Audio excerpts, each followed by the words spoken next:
Bonjour, petite vidéo d'annonce de début de série. Donc ça va s'appeler PYC pour Python Challenge. Donc chaque semaine je vais vous donner un petit code comme celui-ci. Donc là j'en ai prévu 5 dans un premier temps. Je vais vous expliquer rapidement comment ça marche. Donc le dossier que vous allez recevoir, que je vais vous mettre en fait en description, ça va être un petit zip. Dans ce fichier zip, vous allez avoir uniquement les fichiers qui sont ici. Là, les dossiers, en fait, ils sont générés par le code. Je vais vous expliquer ça tout de suite. Donc, je vous ai numéroté donc, la difficulté des challenges, donc de 1 à 5. Donc, le premier que je vais diffuser, c'est le premier ici, le OneF. Donc, si vous éditez ce fichier-là, qu'est-ce qui se passe? Vous vous retrouvez avec ceci. Donc là, en fait, les deux premières lignes, c'est quoi? C'est je vous ai fait une petite librairie en fait que vous pouvez pas modifier, donc c'est un PYC, donc c'est pour ça aussi que j'appelle cette série comme ça. En fait, c'est un fichier Python compilé, donc vous pouvez pas le modifier. Donc sinon, en fait, si vous pouvez voir les sources, vous pouvez potentiellement tricher, c'est pas le but ici. Le but c'est de modifier uniquement ce fichier-là pour arriver à vos fins et trouver en fait un hash. Donc je vais vous expliquer rapidement. Donc si on prend ça. Ici, qu'est-ce qui se passe quand je lance ce script là, même sans modifier le code du coup, ça me génère du coup un dossier qui s'appelle gen1f. Donc dans gen1f, qu'est-ce qui se passe? Vous avez 16 fichiers. En fait, à chaque fois que vous lancez votre code, l'objectif c'est de trouver un hash. Donc un hash c'est quoi? C'est une suite de 128 caractères. Donc là, moi, qu'est-ce que je fais en fait? À chaque fois que vous lancez votre programme, ça va générer un nouveau hash. Donc vous pouvez pas tricher en fait, vous pouvez pas. Si vous regardez ici, en fait, quand vous éditez chaque fichier, le hash, en fait, il est coupé en 16 morceaux. Du coup, moi, je me suis arrangé, en fait, dans ma lib.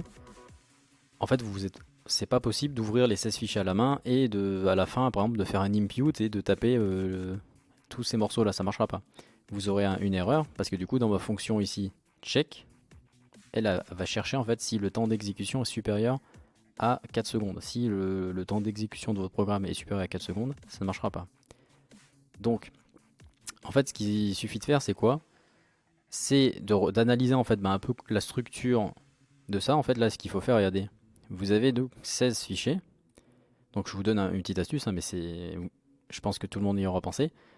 L'objectif là, c'est quoi? C'est de venir avec votre code, lire, donc déjà lister les fichiers présents dans ce dossier-là. Une fois que vous les avez listés, ce qu'il faut faire, en fait, c'est une petite boucle for qui va faire quoi? Qui va venir ouvrir chaque fichier, récupérer la première ligne, vu qu'il n'y a qu'une ligne, c'est plus facile.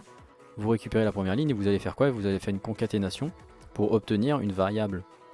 Là, moi je l'ai appelé hash, mais vous pouvez l'appeler comme vous voulez. Une fois que vous avez obtenu votre hash et que vous l'avez stocké dans une variable, ici vous avez juste à décommenter cette fonction. La fonction check, elle vient aussi de ma petite librairie HHS. Et en fait, cette fonction check, qu'est-ce qu'elle va faire? Elle va vérifier si votre hash est correct. Si c'est correct, ça va vous mettre success et ça va vous mettre hash is et ça va vous mettre le hash qui correspond. Si ça marche pas, ça va vous redemander d'essayer. Et comme je vous ai dit, la fonction check aussi va tester le temps d'exécution. Donc s'il est supérieur à 4 secondes, ça ne marchera pas. C'est une petite sécurité pour éviter que vous fassiez entre guillemets un détournement d'ouvrir les fichiers à la main, etc. Donc essayez de jouer le jeu. Donc chaque semaine j'en diffuserai un. Ce que je vais faire à chaque fois, avant de diffuser le second, je mettrai en fait une vidéo d'explication de la solution du précédent. Comme ça pourra vous aider pour ceux qui sont bloqués.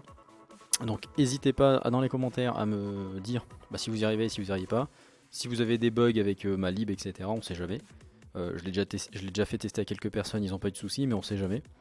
Il peut y avoir des problèmes sur d'autres PC, d'autres configs, etc.